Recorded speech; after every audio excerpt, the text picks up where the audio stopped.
Hey there, everybody, and welcome to Real Time, where we are live television and everything in between. Today is a very, very awesome episode because I have a few friends of mine joining me talking about one of the greatest cinema films ever, The Lord of the Rings. Let's get right into it.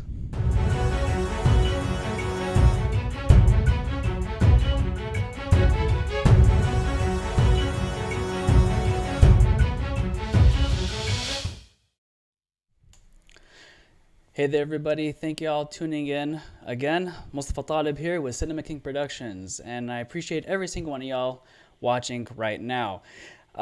Today, we have coming on talking about arguably the best movie franchise in all of cinema, The Lord of the Rings. And I'm just going to dive right into it. Guys, help me welcome my friends. Uh, Let me see for a second, sorry. Y'all are on. What's going on? There it is. Y'all are on. Go ahead. Everybody introduce yourselves. I'm Abdur-Rahman. I'm Mustafa's older brother.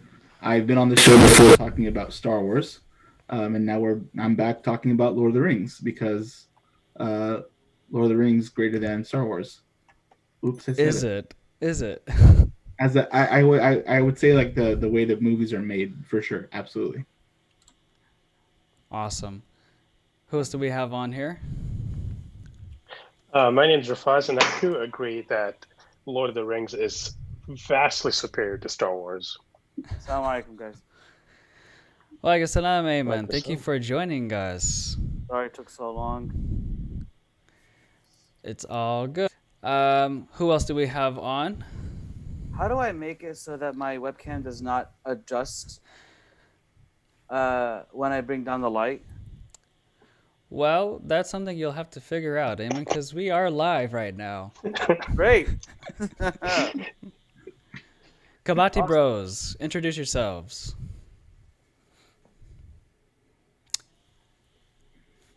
Hey, y'all are muted. Y'all are muted. Y'all are muted. Okay, go ahead. Can y'all hear us now? Yes, Yes. sir. Y'all are on. Okay, before I introduce myself, there is no debate that Lord of the Rings is the best films, the greatest series, trilogy the world ever created. I So think let's the word just you're looking for is franchise, but I do disagree with you. But go on. franchise. I mean, it's just everything about it is beyond, comprehension. So let's just, put that out there for our viewers before someone tries to like debate it in the comments or something like that, because there is no debate. But yeah, my name is Louqman. I have been a fan of Lord of the Ring on VHS and got nightmares from the Nazgul when I was a little kid. Wow. Hopefully, I do not have nightmares anymore, but that is what started my loving relationship with the amazing franchise. And I am Hamza, and I've been a fan for a long time. Let's just keep it short and simple.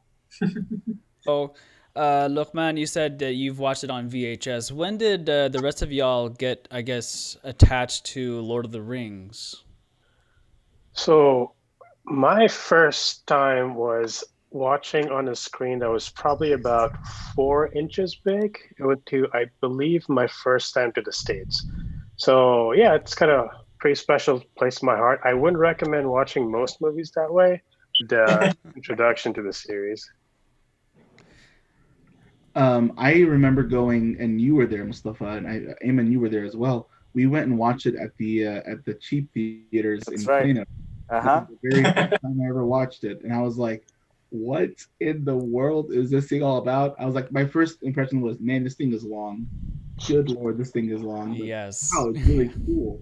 Like it's a spectacular story, and the fantasy, the lore, the whole thing is it's really cool. That's how that was our introduction to it. I do not have any recollection of that memory, but I believe you. I do remember that. I do remember that because when the film ended, I remember thinking, "Oh my God!" Like 'cause I never heard of Lord of the Rings. I never knew about the books. All I remember was that they come out onto DVD, and yeah, I'm sorry, Louqman, but my first experience with it at home was never ever VHS. It was DVD Honestly, and then honestly, you Blu-ray. had a better first experience than quality-wise. Yeah, but no, but the first time I was watching, the theatrical edition, obviously in the theater, and not knowing I was like, let's go. Everybody's talking about this. Let's go. And I remember thinking to myself, at the end of the movie, hey, spoiler alert already, Gandalf had died and Boromir had died, and then the last thing, the Dropping last huge shot, spoilers, man. and the last shot was just of Frodo and Sam going into the land of Mordor, and it was like incomplete. But I remember thinking, wow, this is an amazing way to end a movie. It's not necessarily about the end, it's about the journey. And I thought that was really, really cool. And I thought if they just end the story right now, perfect. I'm good with that. And then the credits start, and then a kind of like a mini trailer is like starts up next year, Christmas 2002, Lord of the Rings, The Two Towers. Oh. And Gandalf is there, all white. He's like, I come back to you now at the turn of the tide. And I'm just like, oh, God. No. That's when you felt your chest hairs grow, as a young man. For sure. It's nice that you actually knew that there was an upcoming movie, because my experience was I had watched the VHS. My brother and I, Hamza, we watched it at actually the Ghazali's old house in Kansas, and they only had the Fellowship of the Ring. So Hamza was very young; he doesn't remember it. I do, obviously, because I was a kid and I had nightmares from the ring race. But what ends up happening is we moved to the UAE for about 2 years because my dad got a job there. So I actually never knew that there were other movies after that, I come back, and I think it wasn't until 6th grade that I was talking to one of the older guys, and we got on the subject of Lord of the Rings. And I was like, yeah, I watched The Fellowship of the Ring, and it was amazing and all of that. And of course, by that time, I had watched it a couple more times. And he goes and tells me, he's like, did you know there's a second and third movie? And I was like, no way, What? I lost it. That same Friday, I had my mom take me to the public library, and I got The Two Towers on DVD. And I remember watching it that night. And then the next morning, I literally got up, I prayed fetch it, I made breakfast, and I watched it all over again. Nice. A nice little because marathon. I was just like, I was just mind blown by it. Yeah, so. Absolutely. Who here has read the books? I have. So we have, okay. I'll be honest. I mean, even though I'm the host and we're talking about Lord of the Rings, I myself am not a huge fanatic. I am a fan of the films, but I didn't read the books. I didn't go into the depths of the story and the story behind the story and things like that. So from those who have read the books, how closely related are the books to the films, or vice versa? Yeah, go ahead. I think they did a pretty good job. I think film and books are, they're obviously different formats, and we've seen movies where, the translation doesn't get the tone right. Yeah. I think Peter Jackson did an amazing job getting all the major plot points. I mean, obviously there are some aspects of the stories that were either changed, or some of them were just not in the movies at all. Like Tom Bombadil, for example, he never shows up. But who's that? But there we go. I'm over here pretending like I know what he's talking about. Oh man! Just not a go along. Just not a go along. Yeah, we'll be here all day if we start getting into it. Sure. Yeah. But I think, and you guys can give me your thoughts too. But I feel like it definitely made the movie more focused and more entertaining. Mm-hmm. Yes. I definitely agree. I think the way to think of it, and Hamza and I, we've discussed this before, is the books, the movies took about maybe 10 or 15% of what was in the books and made it extraordinary. Because you have to think of movies, producing a movie is also like writing a story, you know, from beginning to end, and then you have to have it play out. And so it's very, very difficult to write a story and construct it based off something that's already completed, because you want to make sure that it follows, you know, the right consistency. Like you have your beginning, your climax, your end, you know, and you know like that process. And so Do you think that's the books gave, or rather, did you think the films gave the books justice? Yes. Yeah. Even though, it was, like in your words, you said 10 to 15%.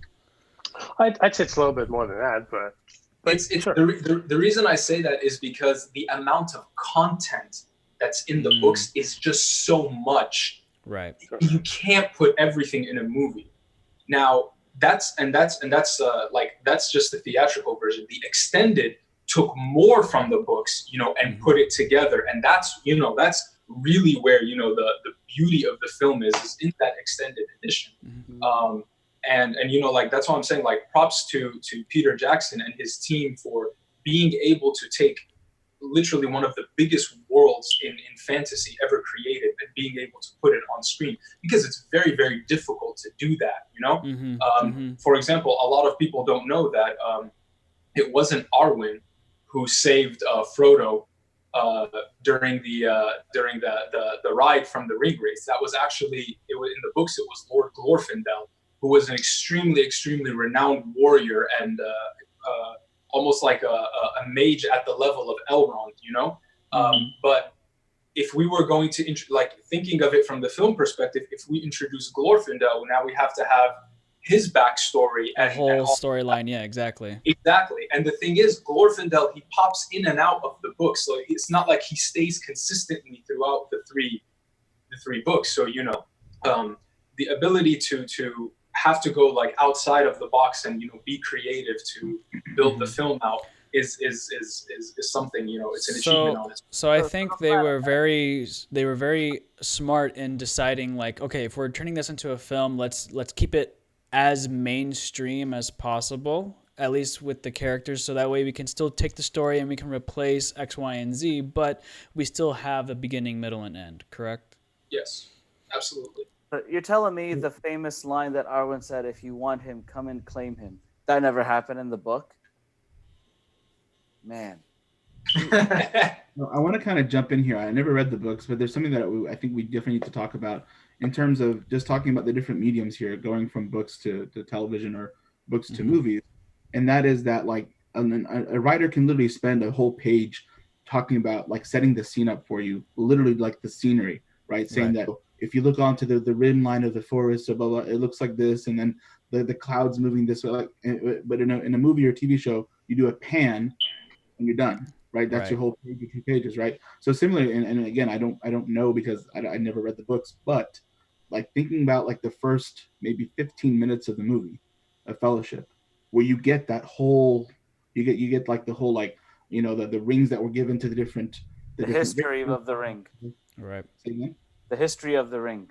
Right, the history of the rings, I would say, of all the rings and how they were given to each, and then how Sauron made his own ring, and like then there was the war for Middle Earth. That sequence alone was just amazing, just setting it up. Right, but like my point is that, I mean, you can imagine like that whole thing, that intro to give you like an hour in present day, where we're in the Shire and Bilbo has the ring. Right, all the 2,500 years before it, or the 3,000 years before it, was talked about in 10 minutes or so. Yes. Yeah, that introduction, I think it was like 10 minutes, 10, 12 minutes long. But here's the thing, even with that introduction, when it starts with that, like that chorus, you know, and then you hear the whispers, Galadriel, the world has changed. It's perfect. And that's the thing that people need to do when it comes to watching films, and this isn't just applied to Lord of the Rings. This applies to all films. It is an art.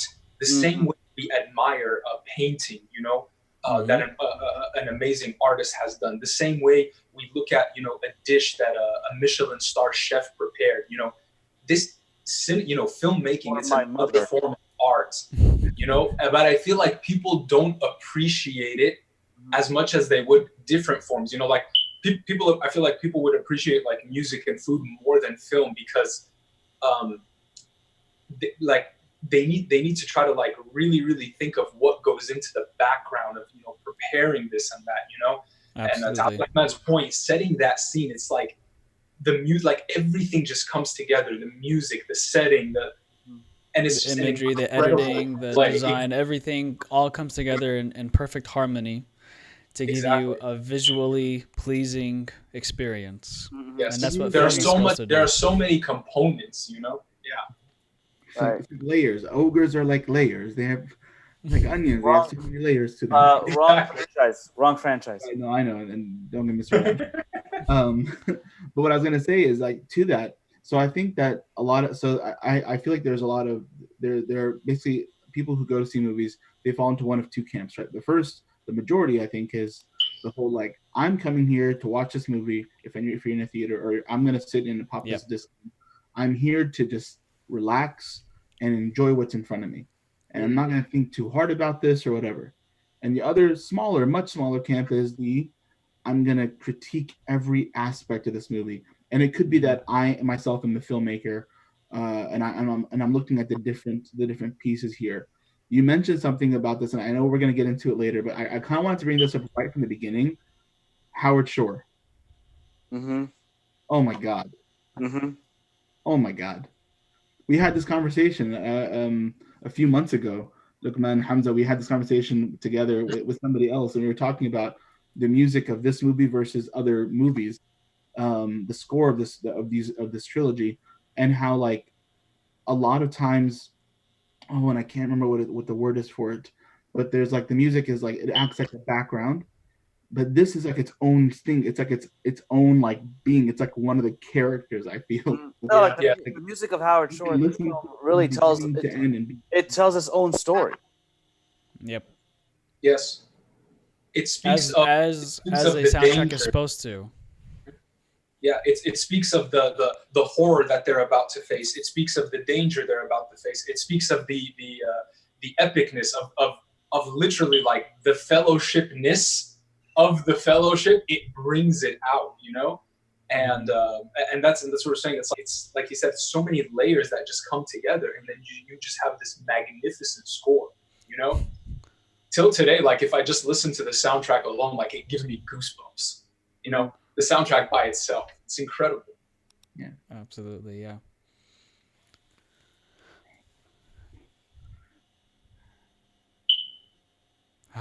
So here's a question for you guys. Why do you guys think The Lord of the Rings was so much better than The Hobbit, even though, the director was the same, the author's the same? I mean, yes, it's like, yeah, the style of writing of The Hobbit versus Lord of the Rings versus like some of other Tolkien's book, like the Silmarillion and the Children of Hurin, tonally they're really different, but at the same time, there's like it's still in the same universe and still made by the same people.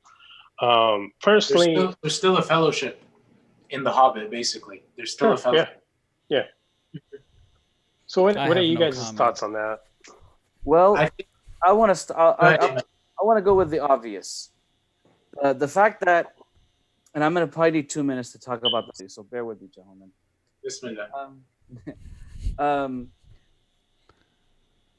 Tolkien wrote The Lord of the Rings meant as one long book, right? The publisher was the one who forced him to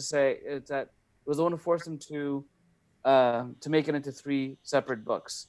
And he was particularly PO'd about putting a spoiler as the title of the 3rd book.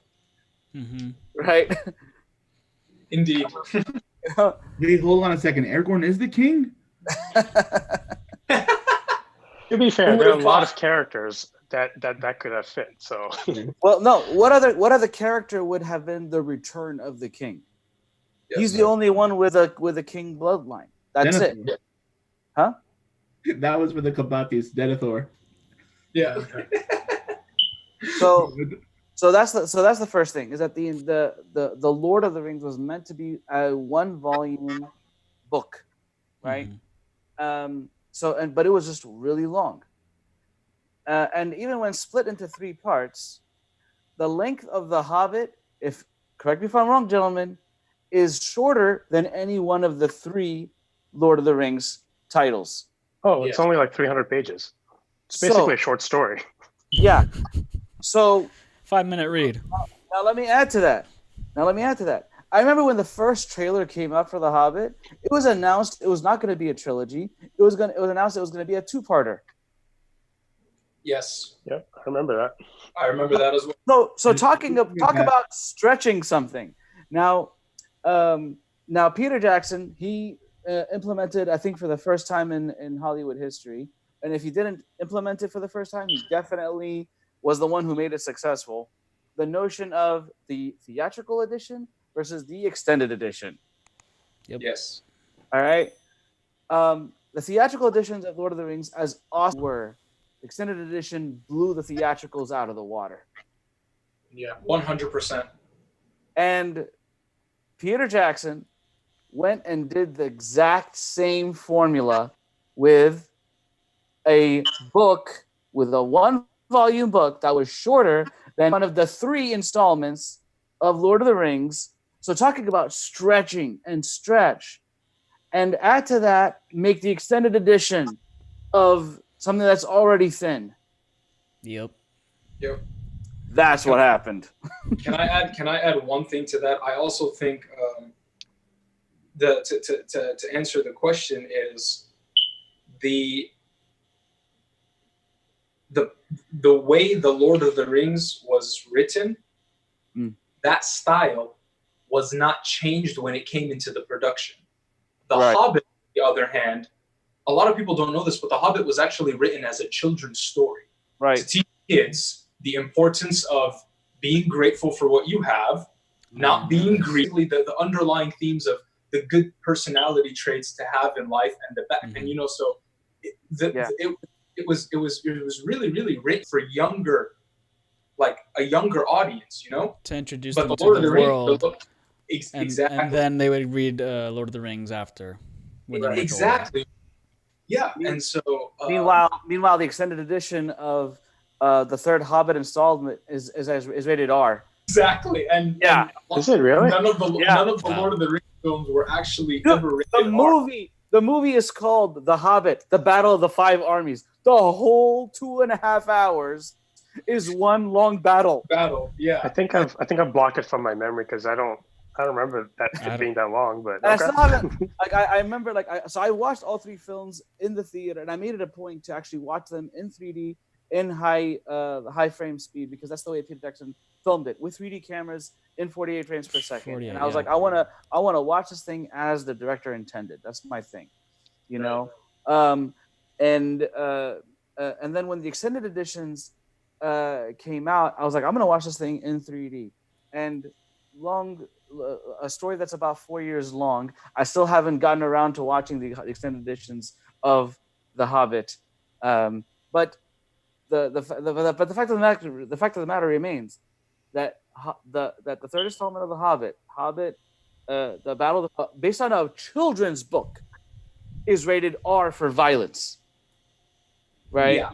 Because So probably you guys- they knew the so- demographic for the first 2 films were, the same audience for Lord of the Rings. And so they thought, okay, if it's the same audience who are watching it, then let's go ahead and push the envelope and much more gorier and give it the R rating. Well, I mean, what gore are you talking about? Decapitations, probably. I mean, again, Which I is haven't pretty watched- gruesome to watch in person, But let again, alone on the screen. fellow- Yeah, it was good. I think But the those 3rd are one was a lot better I could extended. think of Look, Fellowship of the Ring had a decapitation toward the end. 2. To go 2 decapitations. Aragorn did both But of no them. blood. Oh, man. Yeah, it's the blood, because even the first Hobbit had a decapitation and it wasn't rated. Sure. It wasn't rated R. But I think if The Lord of the Rings never came out and The Hobbit was produced and made the same way, obviously people would have loved it a lot more. 100%. But when you have the benchmark of Lord of the Rings and everyone keeps turning to, they're not going to be happy with The Hobbit. Look, it's such a high standard. You can't. Absolutely. I think the first mistake was making it into a trilogy. They should have just made it a single film, just like, there were 3 books for Lord of the Rings and 1 book for The Hobbit. They did the same thing with the movies. That's just my opinion. Maybe one day when I grow up and I have the rights to the movies, I can remake it and do it the way I want to. But Peter Jackson's the one who financed it. He let him do what he wanted. It's actually not so much Peter Jackson opposed to Warner Bros. Whoa. Too many y'all talking at the same time. Hamza, go first. The story of either The Hobbit or Lord of the Rings without Christopher Lee. That's true. A single tier. Hamza, what were you saying? I was going to say, it's not so much Peter Jackson. That was one of the biggest things that if you look into it, Peter Jackson didn't have much control over how The Hobbit went. Like Warner Brothers really wanted to milk it and make the most money they could. So that's why they wanted a trilogy. Also, the whole CGI, I don't know if you heard the arguments, like the CGI looked a lot better in Lord of the Rings. Why didn't they just use makeup? Why are all the orcs CGI? That was another decision that like Warner Brothers pretty much just wanted to speed up the process of the movie making. Mm-hmm. Like, let's not use makeup. Let's just make everyone CGI. See, when you leave things for post-production, when you go back and you watch movies from the 80s where they were high in special, that's because those special effects were done by stuntmen. They were done by, real cars crashing into each other. It was actual special effects. It was not visual effects. Correct. Yep. The same with Jurassic Park. Jurassic Park, dude. Versus Jurassic World. Yeah. Mm-hmm. The T-Rex was a real, I still believe that even by today's standards, Jurassic Park in 1993 still had better CGI in terms of the creatures, in terms of the dinosaurs, than most CGI that is did today. Hey, look, but that was 1993, and now we're 2020. I agree with that statement. It holds. But man. why? The reason is because they built exactly. They had many shots where they were, in terms of Jurassic Park, for just a second, even though we're talking about Lord of the Rings for the majority, but just in terms of Jurassic Park, they had a lot of animappets of the dinosaurs, and then they just had the few shots that inserted the CGI dinosaurs for those specific shots, and that's what still made them believable, right? Yes. But even those few shots still looked realistic, photorealistic, even though they're mythical creatures or they're not real, but they still looked more believable than anything else. Dinosaurs are not mythical creatures, you dinosaur. You know what I mean? Well, according to some scholars. According to some scholars. There are two schools of thought on this. So one of the hardest things to get right is lighting effects. Because when you put something CGI, it's like the human mind knows when something's wrong, when something isn't, especially when it comes to lighting. So I think the reason that a lot of the puppeteering works a lot better, even though we've had 25, 30 years of CGI development, is that when the light hits like a leather skin, it's different. Perfect. And hashtag Teenage Mutant Ninja Turtles. Hashtag TMNT. Hashtag TMNT. We don't talk about that. It's a shame they never made those movies. If y'all haven't watched my episode, make sure you check the playlist, season 2 of Real Time, and you'll see what I talked about the TMNT and why the 90s film was the best one. Anyway, no argument here. Jump on real quick about something that you guys were talking about. I was waiting for a segue. Sorry, my daughter. Is that my niece?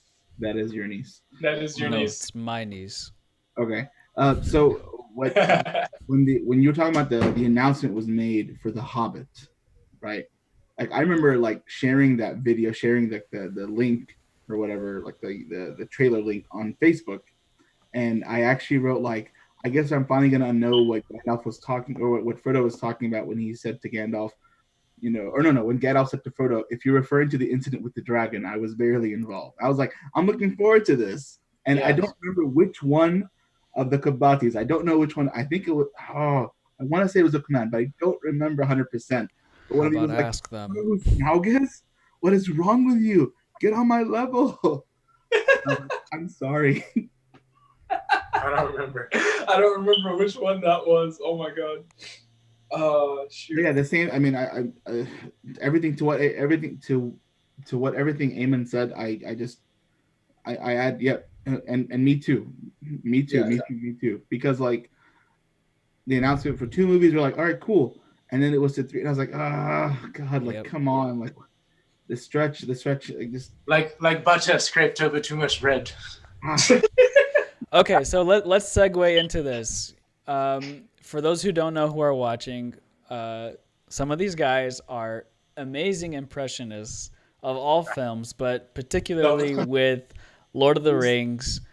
Guys, take it away. Just go ahead, whatever you feel like. I Hey, think you really Hamza. should pick on us one by one and I tell think us. you should do one by one, but let me start with this one. It's nothing to do with Lord of the Rings, but Hamza, in about we can say in about like 5 months, a certain season will be upon us. Would you please share that out loud?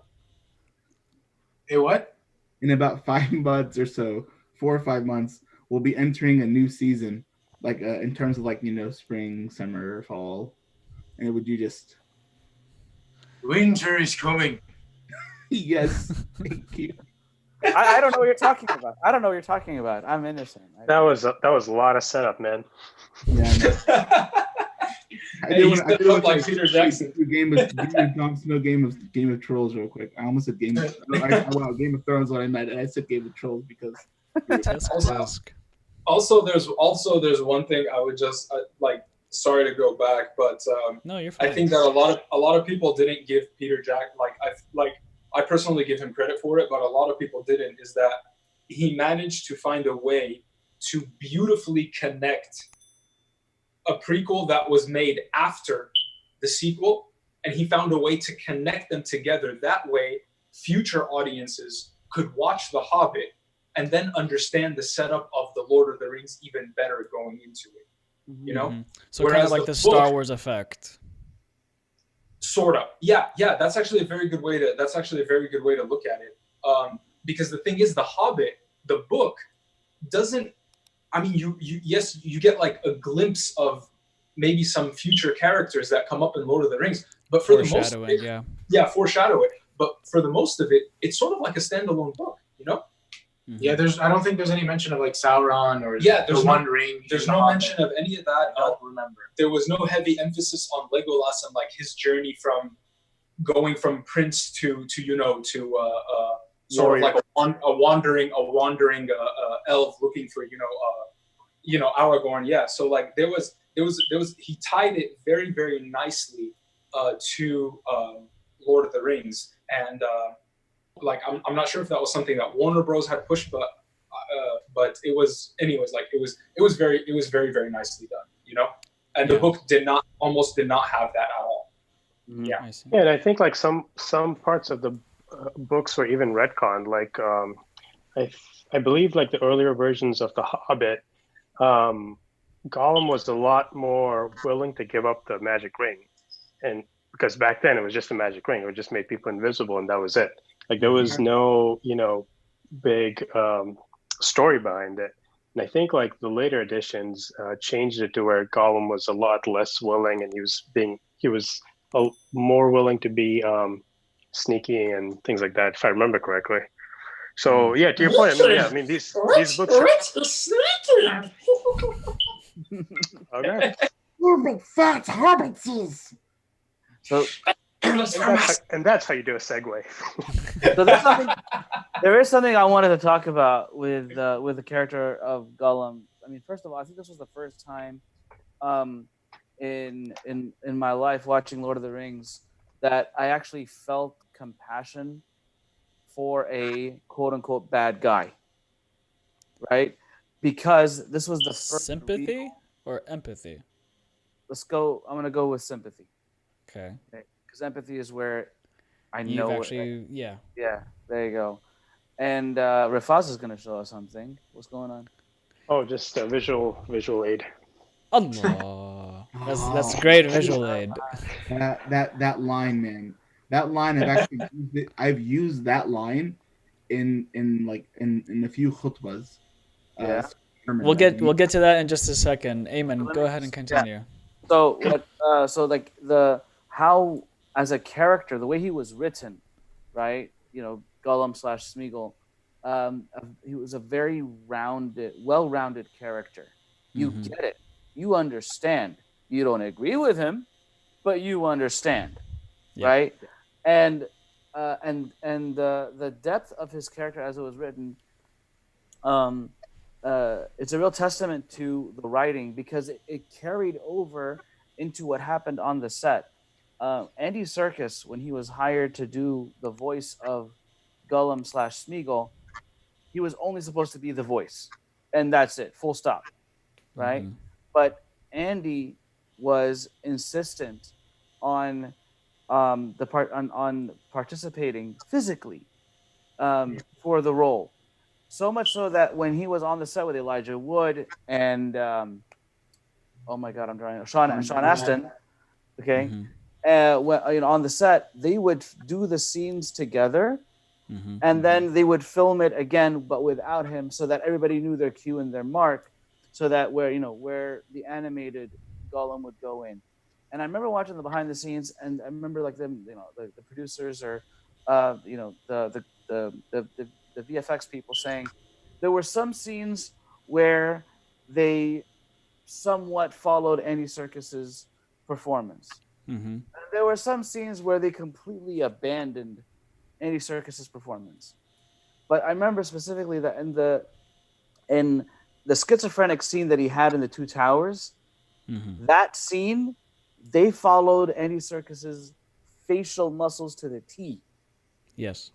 When they were generating and animating him in post, right? So what I understand is like for the first film for Fellowship, or I mean, even though he was barely there, it was completely CG. Like there was no 100% like reference. But then for Two Towers, technology was no motion capture. There was no motion capture. So then for Two Towers, by that point, the technology was developed and created and used extensively for.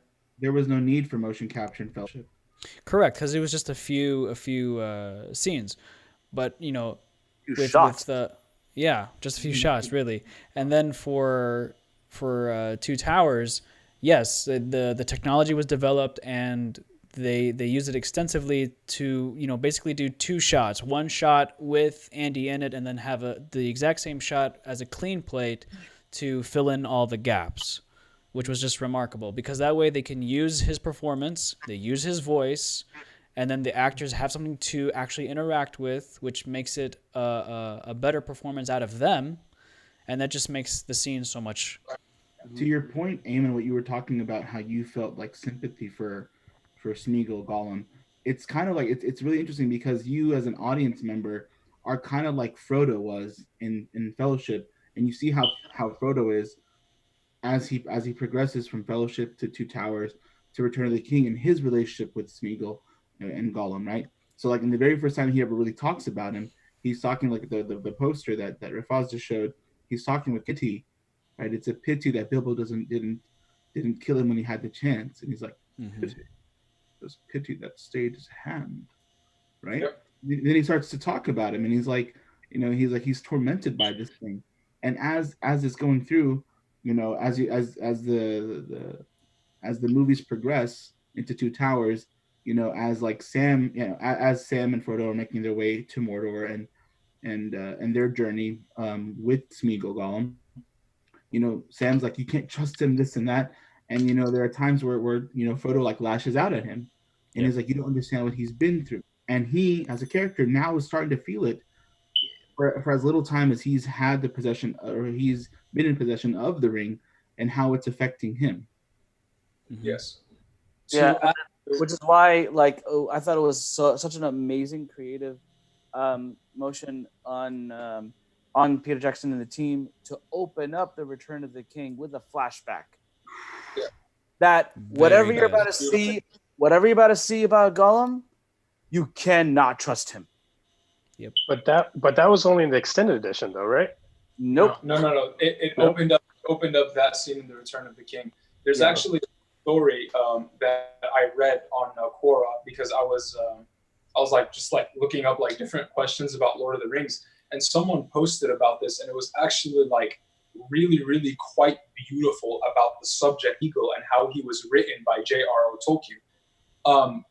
It said that when Tolkien wrote that part where Gollum is basically having that episode where he's battling within the two selves within his previous self of being normal and then the ring self. When Tolkien actually wrote in the Gollum had saw the light in front of him, the light, and was going to it, the light that would save him, and basically of the corrupted self. But then Sam basically like accused him of steal the ring or something like that. And then that like Gollum no longer saw the light after that. So basically like he was about to be saved, but because of that constant mistrust of Sam, he lost it completely. Basically like he was winning over his corrupted self.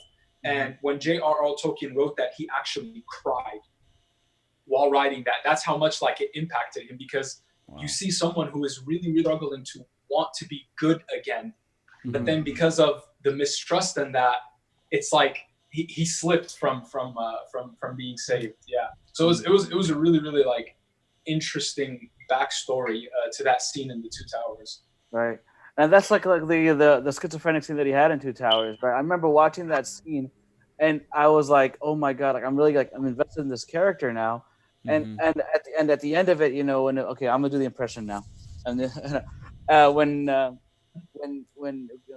end of the back and forth, and he was and Smeagol told Gollum, he's like not anymore, and Gollum's like, "What did you say?" Leave now and never, no, leave now and never come back. No, leave never come back.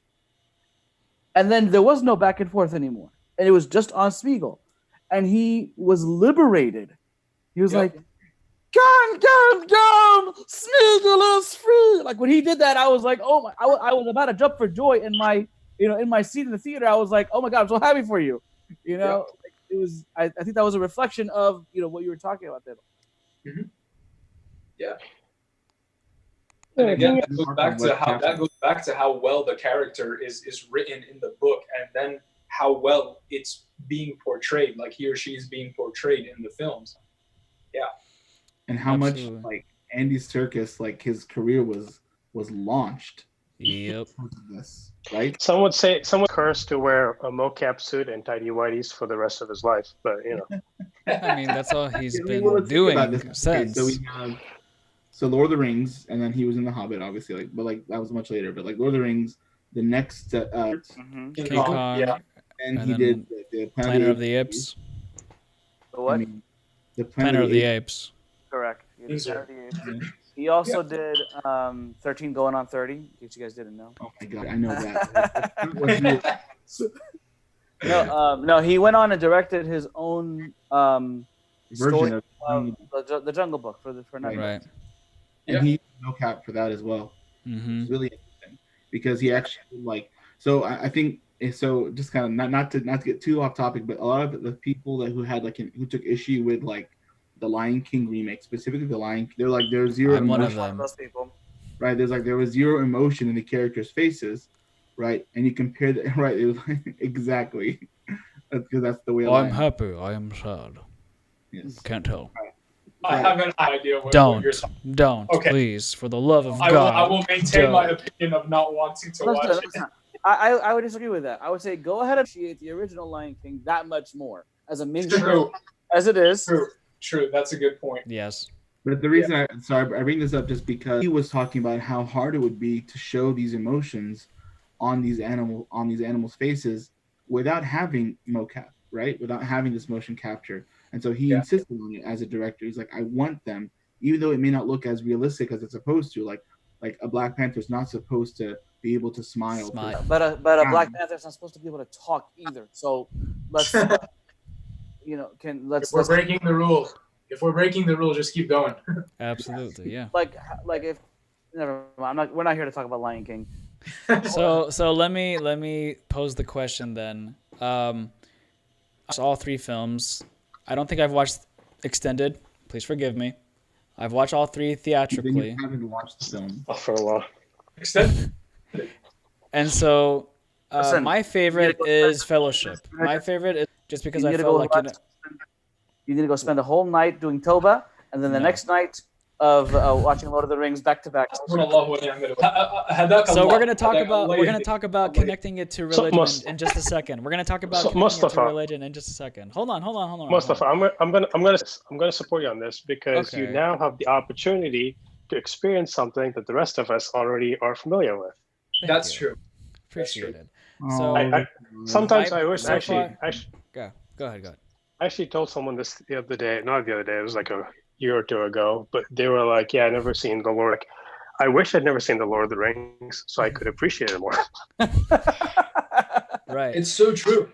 It's very true. So I've watched all three, just the theatrical release, and my personal favorite is just the first one, Fellowship of the Ring. And the only reason why I said that is because it was captivating the whole time. It didn't drag so much. Again, this is just my opinion. I'm sure I can guess the majority of y'all's opinion on which one is the best of the trilogy. All right, guess mine. Guess before we. The one that won 13 Academy Awards. 11. I just saw that. Wait, look, man, you just sent this meme to a group today, like comparing Harry Potter and Lord of the Rings. Yeah, it was Harry like, Potter had 8 films, 0 Oscars, 3 films, 17 Oscars. Yeah. That shows you how amazing it is. And people have the audacity to compare Dumbledore to Gandalf. Excuse me. Excuse me. They just Dumbledore has never fought a flaming demon. Absolutely. One of the fallen angels of Morgoth, and survived to tell the tale. It's preposterous to even think of the idea. Absolutely not. So, okay, because you guys said guess, I'm going to go ahead and say y'all like Two Towers more than the others. No. Not all y'all, just the Kabatis. Actually, The Two Towers was my favorite when I watched it when I was younger. Mm-hmm. But after I had watched all three numerous times, and then I watched the extended editions, my actual favorite till now is still is the Fellowship of the Ring. Allahu Akbar. Yes. Interesting. That's okay. It's still within the franchise. I forgive you. Yeah. So for me, I'd give it to Two Towers just because it starts in the middle. You already know the Fellowship is together, and now you have basically, I think, 3 storylines. The Fellowship was broken, bro. Aragorn. But like now you have 3 storylines: Aragorn, Gimli, and Legolas, which was my favorite storyline. Me too. And then you have Sam and Frodo, which was my least favorite because I felt like it dragged, especially in the third one. It really dragged in the third one. Yeah. And then you have, I think, Gandalf's storyline with Merry and Pippin. So you just get different storylines, and it's a lot of fun. There's no beginning feast, birthday that you have to like sit and wait. No establishing characters. So for me, and then you have March of the Ents. You can't really compete with March of the Ents. Okay. Other fellas, what are y'all's favorites? To the Bridge of Khazad-dûm.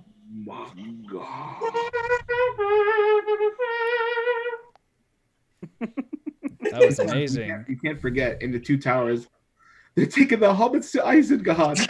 They're taking the hobbits to Isengard. That's why I named this episode that. What the Elvish I see. So Mustafa, I think this is a good segue to do impersonations. Another one? Rifaz, did you say which one is your favorite? Rifaz, yeah. I did not, but I think Ayman really, really wants to do his impersonations. No, it's okay. I'll wait. Before we get to that, what is your favorite film of the trilogy and why? So it's hard, right? Because I still see the movies as one big whole. Like the individual parts are great, but it's sort of like having like a really nice meal with like a good appetizer, a good entree, and a good dessert. It's like, yes, there might be some preference over which part of the meals you would have liked more, but if it's like a really good meal done by a really good chef, you try to enjoy it as a whole. So personally, like, I think there was a lot of entertaining stuff that happening in the third one. I mean, you had the battles, you had like, the really badass moments of like Aragorn just charging into Mordor, being like, that's it, I don't care if I die, this is for Frodo, it's like there's like those goosebump, causing scenes. But like you can't, it's not one of those movies where you can just take one of them and be like, okay, here's the movie, enjoy it, right? Like it's like there are certain other movies, like for example, the MCU comes to mind, where each individual movie you can enjoy it by itself. I mean, yes, there's an overall story. Obviously, it's not as interconnected as Lord of the Rings is, but but there's each movie has a different flavor, has a different different tone. With Lord of the Rings, it's like each one kind of builds on top of the other. Right. So that's my non-answer. So what is your answer? Number three. Number three. Okay, Return of the King. No. The Lord of the Rings in 5 seconds. Frodo, I haven't actually given my answer. I haven't given my answer. You have your answer. What is your I answer? haven't given it. Speak quickly. I haven't given it. And it's hard to give it. I mean, I think Rifaz touched on something that's really, really important for us to remember, is that we have. I just lost my train of thought. Sorry. Please give your answer now. Right. So it's a continuation to one big story, right? And they all kind of have like the same, like the same recurring theme is going through the whole thing. Like it's all the same story, not the same story, but it's a continuation of the same story. And so like I really enjoy watching Fellowship, and that's one that I think. Ooh, and I'm probably gonna like. You're gonna hurt someone's feelings. You're gonna hurt someone's You're feelings. gonna get hurt here, and that's fine. Someone's feelings is gonna get really hurt. I enjoy all three, but I do feel like there are parts of the Two Towers where I'm like, okay, like can we just like, okay, I know what happens. Just like, Okay, moving along now. Yep. yeah, there are very even like smaller or a smaller number of those scenes that happen in Return of the King, where I'm like, okay, yeah, okay, we got it. Let's go, right? Like they're, man, but I still don't know. I can't pick. I personally cannot pick like one. Like this is my favorite of the three. I can't. So you don't have one. So I'm going to critique you on that. Oh, no. So yes, like as general standalone movies, I kind of see where you're coming from. There are some parts that drag on a little bit, but I think for people who have read the books, a lot of the slower parts add on to the lore and what we already know about the stories, and we sort of reinterpret it a different way. And I think there's like a different feeling of enjoyment watching those scenes. So I think it's, yeah, I don't know, it's So it's if I could be more specific, it's not like I want to like I don't want to like necessarily skip over it, but like something that for me is just like okay, and as funny as entertaining as it is, but like the scenes, any of the scenes with the Ents, like the fact that they literally speak, I'm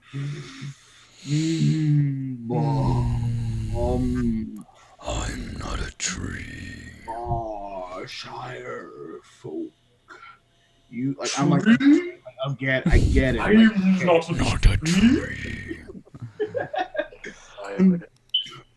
I agree. I agree with Abdur-Rahman's statement. Like each movie has its own unique things, and it is. I mean, it is difficult to pick. I think for me, the main reason why I love the Fellowship the most is like it takes me back to like my childhood, watching that for the first time, and also like I really enjoy the scenes in the Shire. The music, that feeling of peace and all that. It's a very tranquility, harmony. It's a very, very tranquil thing. And but then again, like for example, for Frodo scene, you know, the music, the like the vocals, like literally like that soundtrack. Having you on the edge of your seat. If you put any goal in your mind and then listen to that soundtrack, you're gonna do it. You want to go fight a dragon? Put that soundtrack on. You will go fight a dragon. Like it's just that epic, you know. So yeah, but I do understand like each film builds up on one another, and it's difficult to choose, you know. So let me switch gears a little bit in terms of topics. Now let's connect it to religion for a little bit. We all know that Tolkien was an atheist, correct? And his best friend... Nope. He was a Catholic. Nope. His best friend was an atheist. C.K. Lewis. No. Well, Lewis was... C.S. Lewis. C.S. Lewis, Well, sorry. rival. I thought C.K. was his rival in terms of Right. author. Right, and so here's some interesting trivia for you guys. yes. I believe one of them started off. I could be probably going to get a bunch of J.R.R. comments. Tolkien was Catholic. He was Catholic. Yeah, but Christianity, so Lord of the Rings. yeah. Was that? What was that? There's like a lot of Christian elements in the Lord of the Rings, in the themes, and Yeah. Okay. So like C.S. Lewis's books are much more overt, like the figure of Aslan the lion, you know, sacrificing himself. It's like, yes, we get it. For the Rings, it was much more subtle, but from my understanding, Tolkien was a deeply religious man, and you guys know who Martin Ling is, right? No. Rings a bell. No. Martin Ling. He wrote an autobiography of the Prophet ﷺ, and he passed away like pretty recently, like maybe like 10, 15 years ago. But he was actually a contemporary of C.S. Lewis, so just a little bit of an interesting connection. But anyway, so it's like a lot of these folks were like deeply religious, much more than more contemporary authors. Because like if you think about more modern authors, there's a lot of I won't say anti-religion, but if you think about the Golden Compass and Hitchhiker's Guide to the Galaxy, these guys are like staunchly atheists, right? Right. And you can kind of see like a difference in the tone and the way problems are resolved, comparing those authors to the more modern ones, especially like in the same genre. Mm-hmm. I feel like I made a comment that had absolutely no content in that, but you know. Yeah. So my question is like, what do we see? I mean, yes, we see a lot of Christian elements, but do we see a lot of Islamic connections with a fantasy world like Lord of the Rings and The Hobbit, or Middle Earth in general? Well, I apologize for hogging the mic, but there are a lot of issues that Tolkien really deep that are reflected in his books and his stories. A big one is the idea of environmentalism.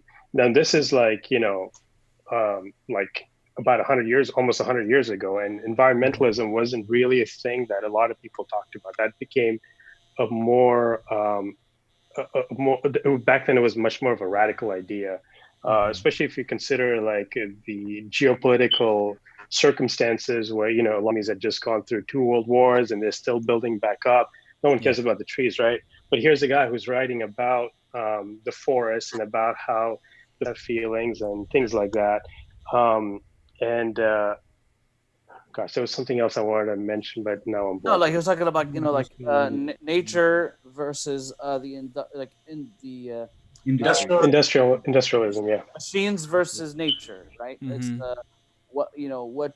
and that's reflected between, you know, Saruman and his development of his platoon and his army, versus, you know, the forest and, you know, using the forest and eating up the forest to achieve his goals.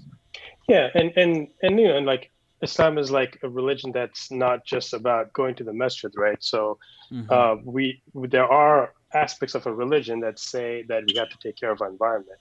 So I think like if we as Muslims look into it, like we would see a lot of parallels between the lessons that are in the Lord of the Rings and some of the stuff that we believe in. Another interesting fact was that Tolkien was like, he was staunchly anti-Nazi, which, you know, this is again going back 100 years. Like Gandhi was like, oh, Nazis, they're okay. I mean, we don't know too much about them, but they're probably cool. So, but and like he just like idea of anti-Semitism, and he, I believe he wrote like letters and like actively campaigned against the Nazis. So, So he was a and again, humanitarian. yeah, he was a humanitarian. So yeah, like I said, if you look for lessons, I think you'll find parallels. Mm-hmm. I agree with that. I think some of the best in terms of like what our religion teaches us in terms of how to live a good life. I think actually it's between it always comes up during a conversation between two characters in the Lord of the Rings, and surprisingly, it's Gandalf and Pippin. Their exchanges, especially in the Return of the King, speaking about like, you know, basically like, you know, like I'm not sure if it was with Pippin or with Frodo, like when he said all we have to do is to decide what to do with the time, you know, given to us, you know. That's the first one. The first one, yeah, that was with Frodo. And then the thing about like you know, the afterlife, when Pippin tells him in the Return of the King, he said I never thought it would end this way, and he said end, he said no, the journey doesn't end here. You know, and basically like but Gandalf always had those nice pieces of wisdom on what it means to just constantly do good to others, you know, in life, and that's obviously, you know, like something that is present in the Christian faith, which is also present in our faith, you know, and they tie together. You know, so definitely like those elements of, you know, trying to do good, trying to be noble, because there is something greater in the end, you know, to look forward to. Absolutely, yes. There's another theme that I saw. I don't know if how present it is in the books, but I assume it is. But it was very present in the movies. The prejudice that existed between the dwarves and the elves, right? That they like, at least it was more apparent on Legolas, you know, just really, you know, never trust an elf, right? And like when in Two Towers at the end of the battle, when they went to the other side and Gimli couldn't make the jump, and he was telling, you know, Aragorn, throw me. Yeah. And then he was like, don't tell the elf, you know. It's like there was that, you know, but then there was also a healthy competition between the two of them as to how many bad guys they can kill in the battle. You know, it's like, how many did you get? Counts as one. Yeah, it's like That only counts as one. That's only counts as one. You know, so. So, you know, and the race of men, the race of the elves, the race of the dwarves, the race of the wizards, the race of the hobbits, you know, and the notion that, you know what, we may be different, you know, we may all be different races, which is in itself is I guess it could be a fun discussion, because within Lord of the Rings they're all white, you know, at the end of the day they're just different flavors of white. So yeah.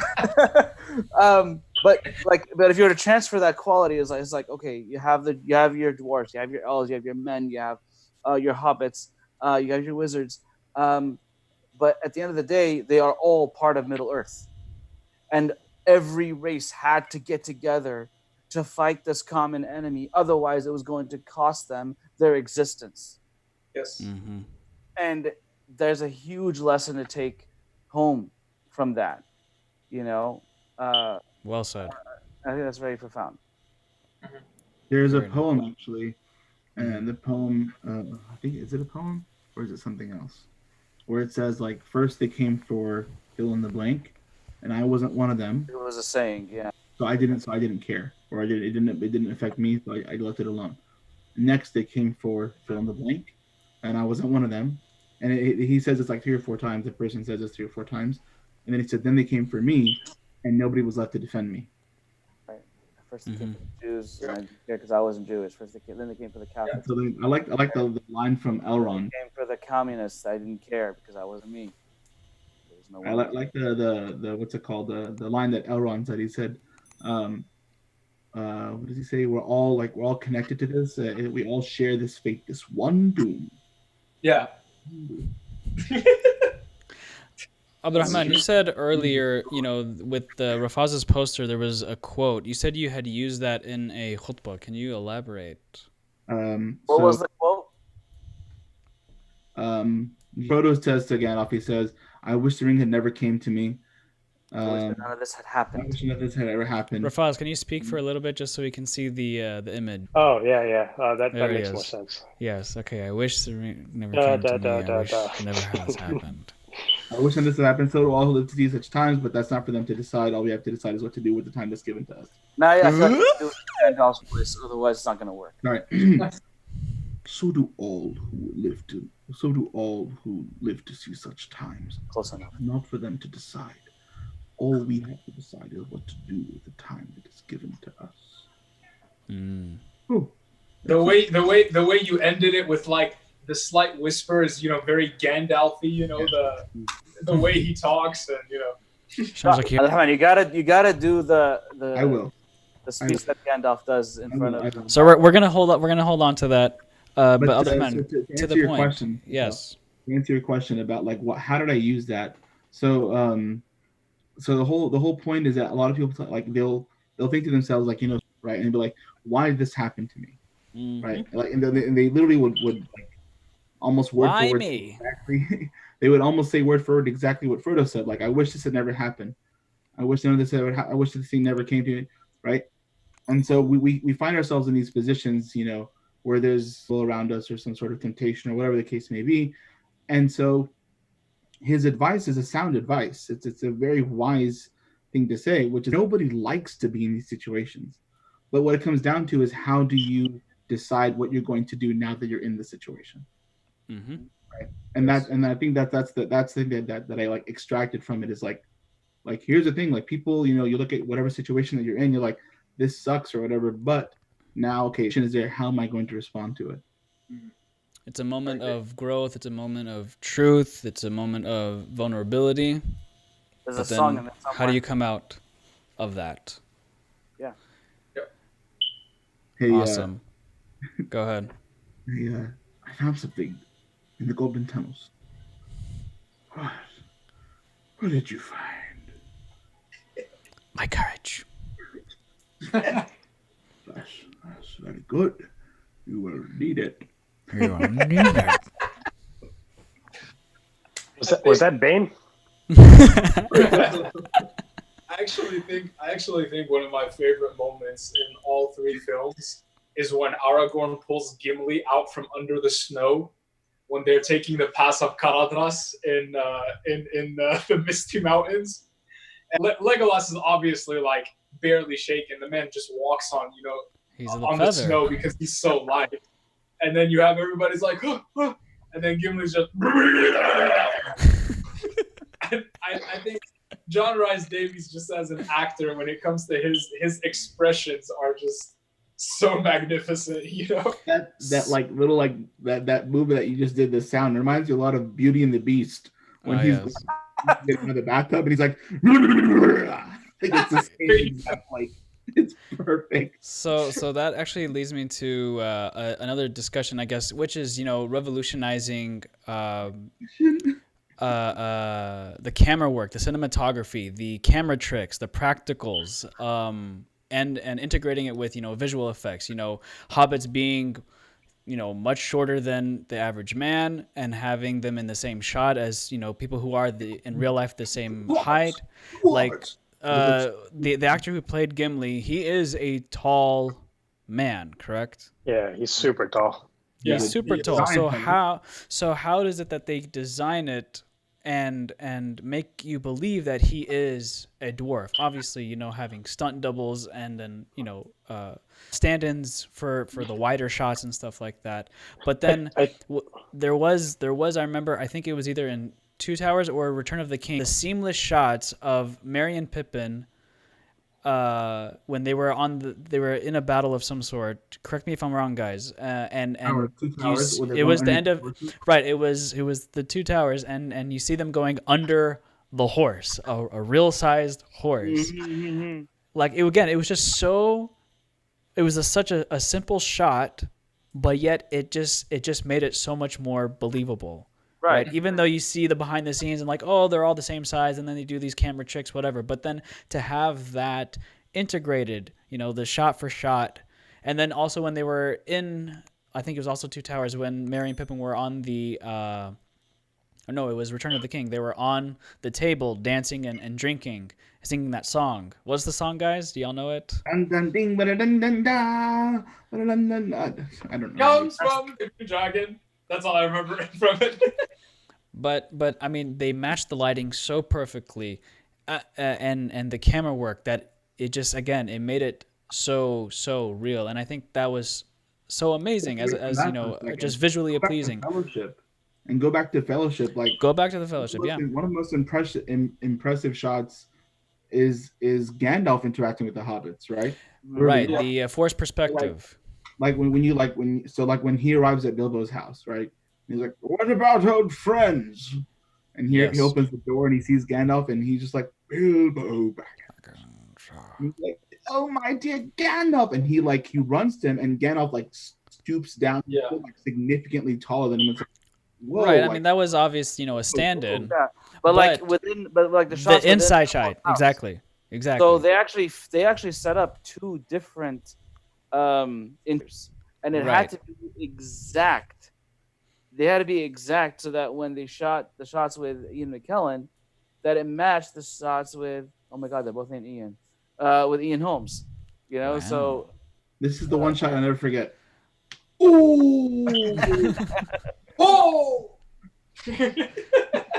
They also had I don't know if they used it in Lord of the Rings. I'm sure they did, but the actors like who were shorter, for instance, the hobbits or the dwarves, they would stand in like a basement, like it was caved in into the ground.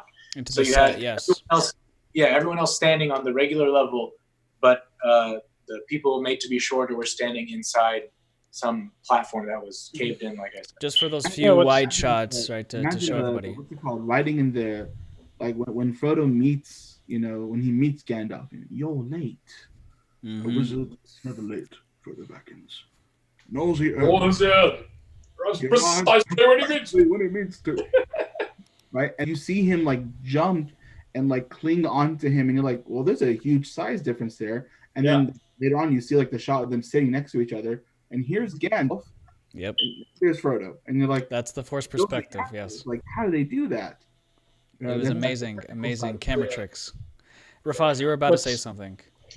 Yeah, what's just as impressive as these forced perspectives and these visual ways of putting two actors in the same scene but different sizes.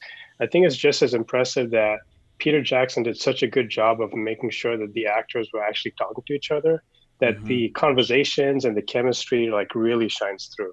So it's not like, one guy's in Australia and the other guy's in the US and they just like stitch it together in green screen, but like the chemistry and like the way they riff off of each other is like so genuine. Like you actually feel like, okay, yeah, these guys are, really good friends and they are a fellowship. I think the attention to detail, yeah. And I think one of the issues that what's his name? Ian McKellen had with the Hobbit movies was that he was pretty much doing a lot of the scenes by himself. So he apparently he felt really lonely like throughout the whole shoot, just because he didn't have the same level of interaction with with the Hobbits and some of the other characters compared to the first movie. So yeah.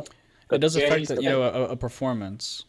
Yeah. He said this isn't why I became an actor. That's what he said. Wow. Because it was just like green screen and he was by himself and everything. Yeah. Yeah. So sad. I think there's a lot of there's so much about the movies that we don't realize, like how powerful the scenes are just based on the camera work. I was actually watching one of those film analysis channels. They put the scene where Frodo, after the party when Bilbo disappears and he says goodbye to Gandalf, the scene where Frodo walks in and he's like, Bilbo, and then he walks in and Gandalf is just smoking his pipe in the corner. The transition from the happiness and the ambience and the good vibes of the movie to the impending doom that's about to follow was all captured in those few moments just based on the camera. The guy broke it down, like the angle where like Gandalf's face, the hair, how like the camera moves with him. It really, really like it showed him like, whoa, like that's why that scene is, so powerful, It changes and the so mood. Exactly, and most of that is camera work, the way it is. Like you felt unease seeing Gandalf like that. You're like, whoa, like Something's what is wrong. going on, So it's like, It's amazing, and that's what I love. In one of the opening scenes of Return of the King, there was a conversation that took place between Aragorn and Gandalf. Viggo Mortensen and Ian McKellen, they do a back and forth on, how do we know that Frodo's still alive? And Aragorn, what does your heart tell you? What does your heart tell you? That back and forth, I think they had to do 72 takes on it, without exaggeration. It was in the 70s, that number of takes, to get it just right, because of just how important and central of what that dialogue is. Yeah, they're talking about is the entire story is revolving around that. Yeah, absolutely. I you were saying, go ahead, man, earlier about like the impending doom that you see it, and it's because you realize just how serious the situation is, because you finally, like just moments earlier, you had that little standoff between Bilbo and Gandalf talking about the ring, right? And he like gets really like he starts showing his power, and you're like, whoa! And it freaks out Bilbo, if you guys remember, and he's like, oh, Bilbo Baggins, do not take me to be a conjurer of tricks. I'm not trying to rob you. Trying to I love it. He just goes back to normal. The lighting returns, and everything. It's like super dark, and then he like comes back and he's like, "I'm trying to help you." Yeah. It's beautiful. Agreed. So just quickly, I mean, the attention to detail, right? There's so much that has gone into this franchise, right? From Fellowship, being the beginning, and then Two Towers, and then Return of the King, then following up with that is The Hobbit and that series. And in all technical aspects of filmmaking, everything was exhausted, from the sets, from the camera work, from miniatures, from like the music. Everything was so particular to tell this great epic story. And I mean, as a fan of the trilogy and of the franchise, I really much appreciate it. I know you guys do so much. Any last comments that y'all want to throw in before we wrap this up? Impersonations. The Lord of the Rings is the only movie where if you look at the back of the DVD case, the rating on what it's rated for, it's rated for epic battle scenes. The word epic is thrown in there. And then and then for the third one, and then on Lord of the Return of the King, it says intense. Yes. Epic battle sequences. Yeah. Thank you. Other movies, it's like rated PG-13 or R for violence and action. No. But the word "et" missing from everything else, but it's not missing from the Lord of the Rings. That's my comment. So with that, I'm gonna go ahead and conclude this amazing. Oh, we're really not doing impersonations? Okay. We'll go ahead and throw this in. Throw it in. Wait. What Rifaz? I thought that's what we did this whole time. No, we were just jumping, but like there are some things that have to be said. So Gandalf and Balrog, go Abdur-Rahman. Okay.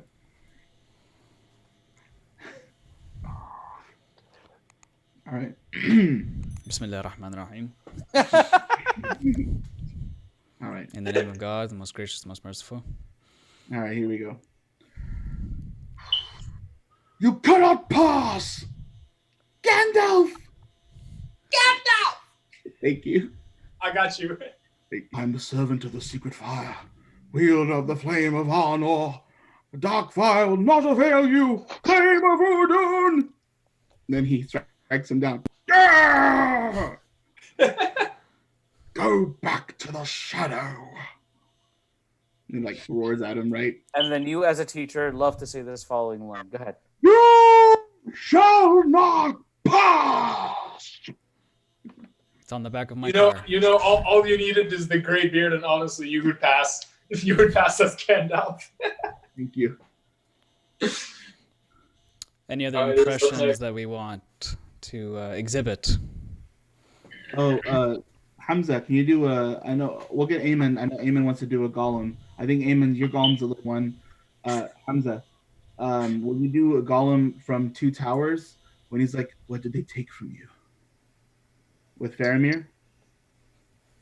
I don't remember the line. No, it's a two-word phrase. Come on. Oh, okay.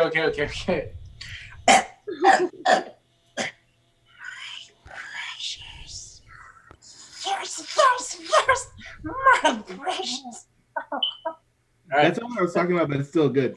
I was talking about like when he There's goes, the other one. Oh, where the he scream? yells. Yes. Scream. Yeah. That one. What did they take from you? What did they take from you?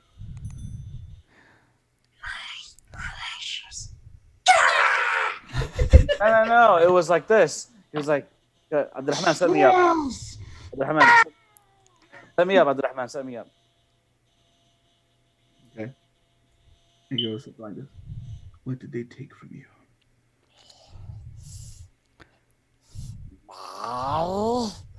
Brussels! It does not help with the overexposed light on you, bro. I know. Oh yeah, definitely. I mean, you came out of that. It's the darn camera and the webcam. Like, It's okay. I don't know. Wait, hold on. You're in a dark room with a webcam? Boom! No. Here, Alexa, turn off cave light. And rid us of your stupidity. That line. So you see how it works harder? One of my favorite lines from Gandalf. Quiet. Tongue behind your tongue. No, I said that wrong. Dang it. Tongue behind Keep you. your forked tongue behind.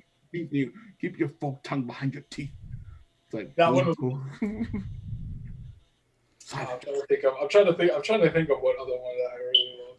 The banter between Gimli and Legolas The so women funny. Yes. No, when Gimli was like, No, Ayman, don't say it. Ayman, don't say it. Look, man, you know this man. Come on, talking about the women dwarves. I wasn't gonna talk about.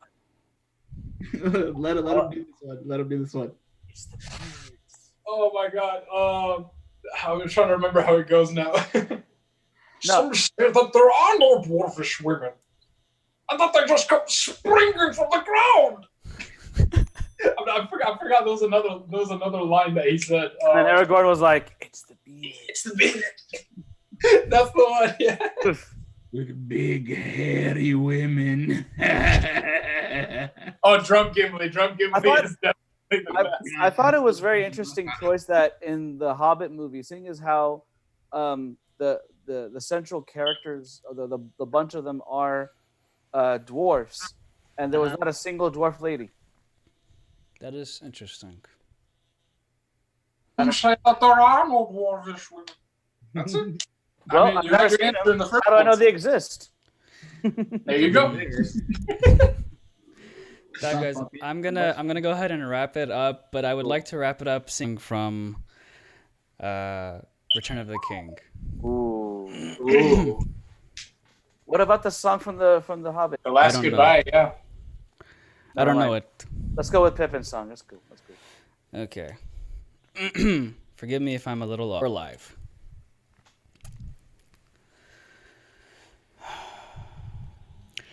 Home is behind, the world ahead, and there are many paths to tread. Through shadow to the edge of night, the stars are all alight. Mist and shadow, cloud and shade, all shall fade, all shall fade. And with that, thank you all so much for joining me on Real Time. It was a pleasure having y'all attend. If y'all enjoyed it, give it a thumbs up and don't forget to subscribe, everybody. Before I get to the end, if y'all would like to follow any of my friends, I have their social medias down below in the description. And I would really appreciate it if y'all gave them a follow and see what they were all up to. They do amazing stuff. All of them, they do amazing things. Are you looking for comments as to what topics you want to, or what movie franchises or film you want to talk about next? I have a lineup coming up for next week. So I mean, like for people to leave comments, you know. Oh yes, thank you for that. If y'all have any recommendations on any particular movie film that was defining in cinema history, leave it down in the comment below, and we will address it in the near future for future live streams. Thank y'all so much, and I will get to you guys in just a moment. If y'all enjoyed this live stream, guys, give it a thumbs up and don't forget to subscribe. Make sure you hit that post notification down below and share it with all your friends. And if you would like to sponsor an episode of Real Time, make sure you contact me. My information is down below as well. This is Mustafa Talib, and I will see you guys in the next one. Signing off. Assalamu alaikum. Peace out.